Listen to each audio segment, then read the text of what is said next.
August 22nd, 2022. A few friends are watching Liverpool play against Manchester United. Timothy Naylor, Paul Abraham, and Joseph Nee. After the game ends that night, Joseph and Paul leave Tim's house to head home. Once outside, a gunman who was waiting nearby appears with 2 handguns, shooting at Joseph as he begins chasing after him. Paul turns and takes off, jumping over fences, getting away pretty quickly because he wasn't the intended target. Joseph is pleading with the man decked out in black not to be shot.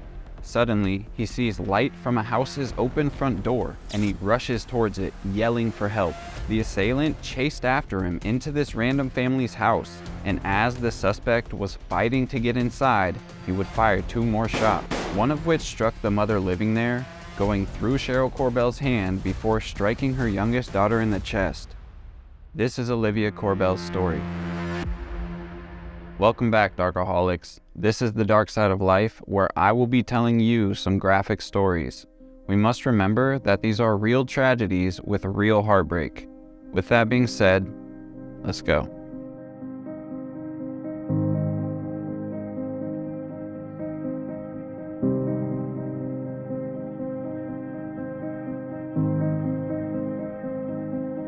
In the short 9 years that Olivia Pratt-Korbel was alive, she made a huge impact on everyone around her, and she was growing up much faster than her parents could keep up with. As they would say, she was 9 going on 19.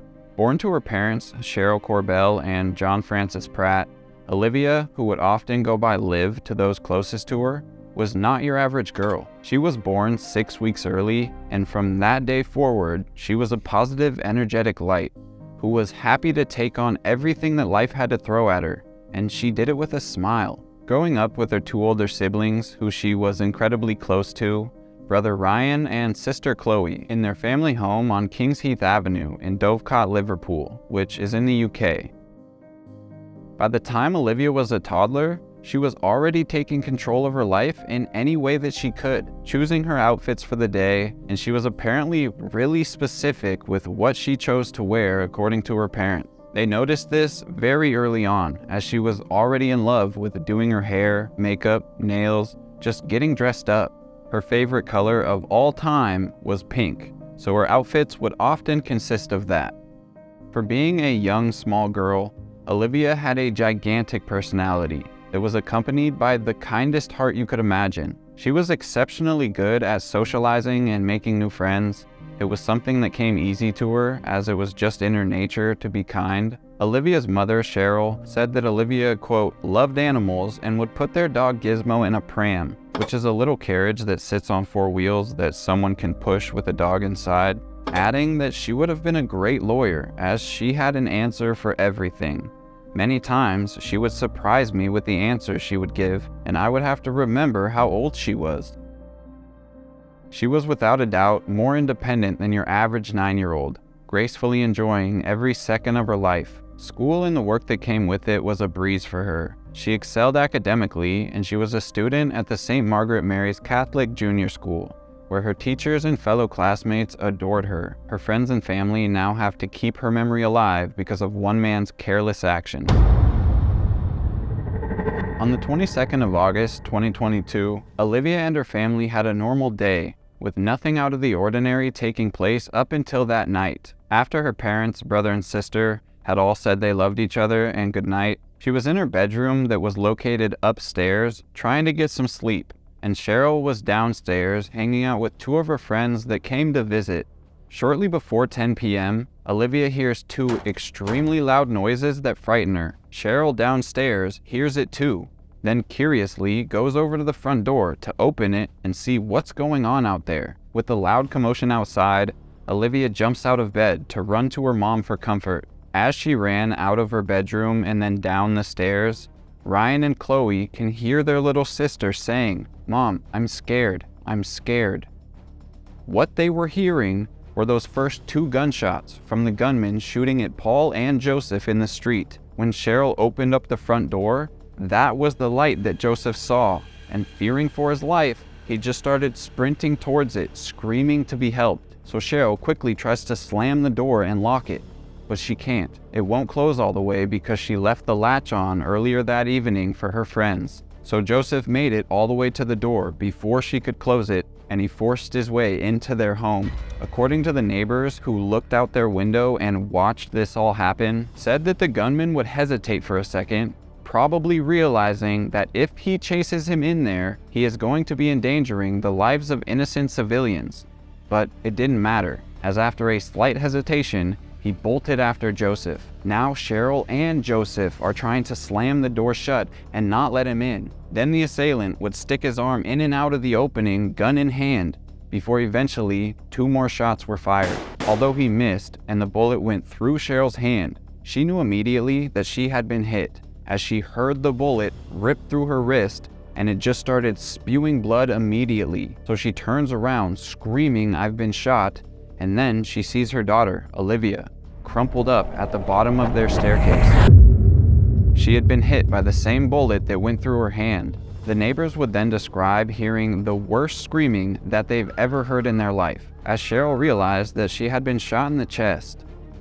Cheryl initially wasn't even sure if Olivia had been shot as she ran over to her, saying that Olivia had, quote, gone all floppy and her eyes went to the back of her head, and I realized she must have been hit because I didn't know until then, and I lifted her top up and the bullet got her right in the middle of the chest. She starts pleading with her daughter, telling Olivia, "Please stay with me." And at this point, it's just chaos in the house. Cheryl would put Olivia into Ryan's arms and tell Ryan to keep as much pressure on her chest as possible. And it was so chaotic in their house that he didn't even really understand why, until he looked down and saw the bullet hole for himself. And then he realized that's what she was talking about, and he applied pressure.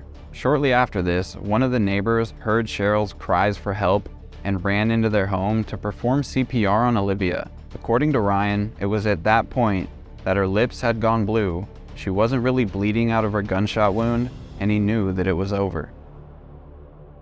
As the neighbor started CPR, Joseph, who had gunshot wounds to his upper body and leg, got up and stumbled his way back outside before collapsing in the street. Then allegedly a dark car pulled up, some guys picked him up and threw him in the car, and that car drove off just before armed authorities arrived on scene. Officer Daniel Cooper and Claire Metcalf were the first officers on scene, and Cooper ran into the house straight to Olivia, picked her limp body up and turned around to get her to the car as fast as possible. And all the family members and neighbors were watching as he carried Olivia through the yard to the back of a patrol car, not wanting to waste a second. Shortly after this, an ambulance would arrive to pick Cheryl up so she could get treated for her wounds, and she demanded that they take her to the Aldershead Children's Hospital where her daughter just went. Unfortunately, she was instead taken to the Aintree Hospital by herself, where she would get stitched up.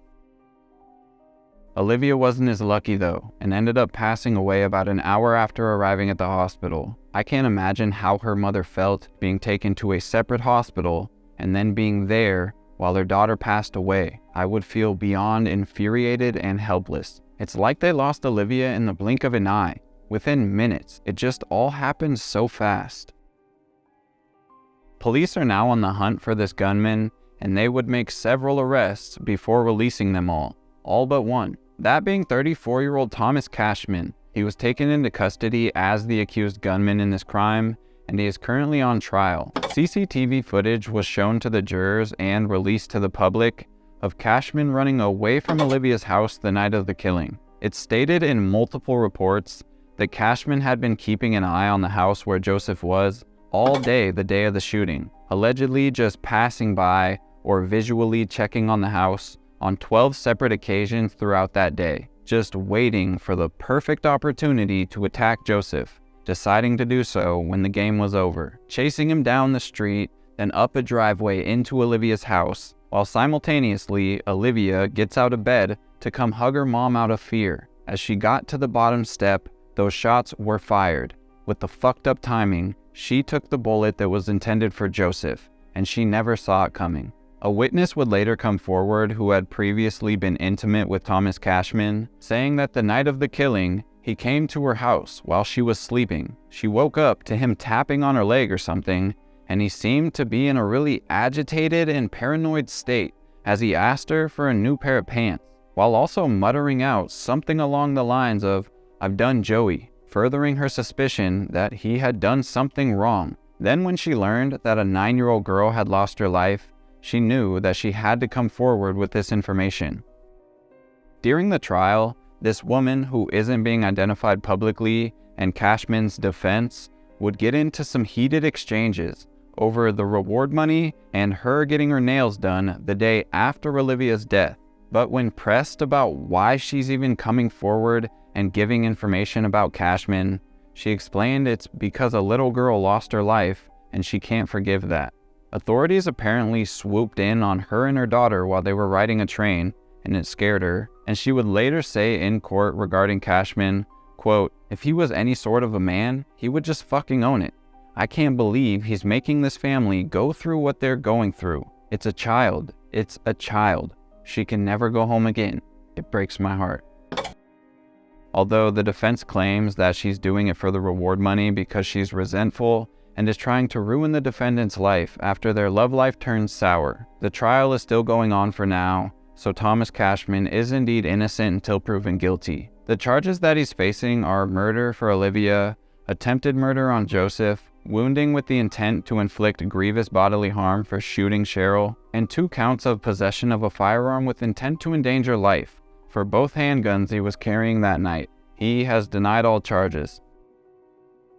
Joseph Nee, who is a convicted burglar, was apparently on probation, or often known as a license in the UK. In 2018, he was arrested for taking authorities on a high-speed chase at 125 miles per hour. He would later admit to 2 counts of burglary, 2 counts of theft of a motor vehicle, dangerous driving, driving without insurance, and driving while disqualified. Following this shooting, while he was just in the hospital recovering, he would be approached by law enforcement who would arrest him for breaching his license. Although the details to that aren't clear, there's a good chance that Joseph will be serving the remainder of his original prison sentence.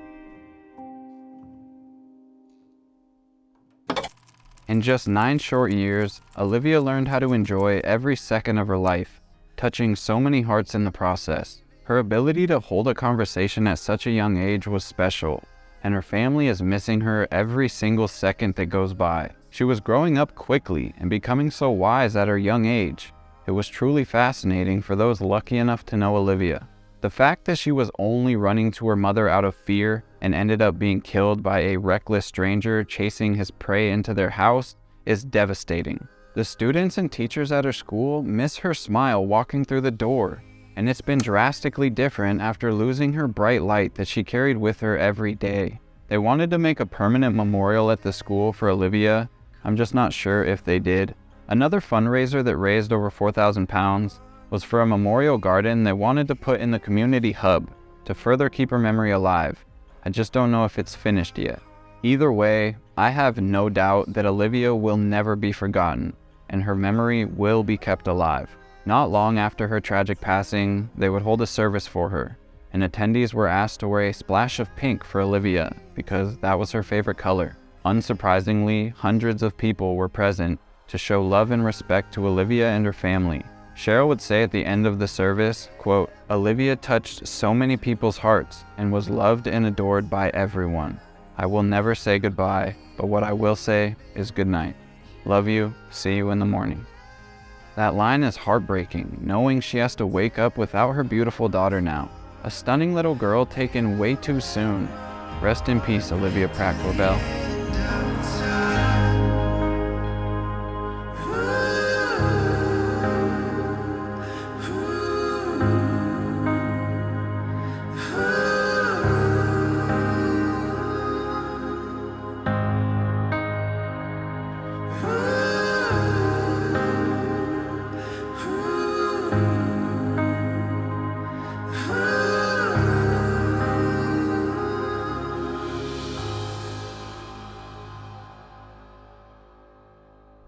Alright guys, that's going to do it for today's video. If you made it to the end, go down to the comment section and comment life in prison so I know. And if you want to, you can follow me on Instagram at Robert Clausen with 2 N's. If you have a story suggestion, DM me on there. I think that's all I have for you guys today. Again, I truly appreciate your support. Until the next video, peace.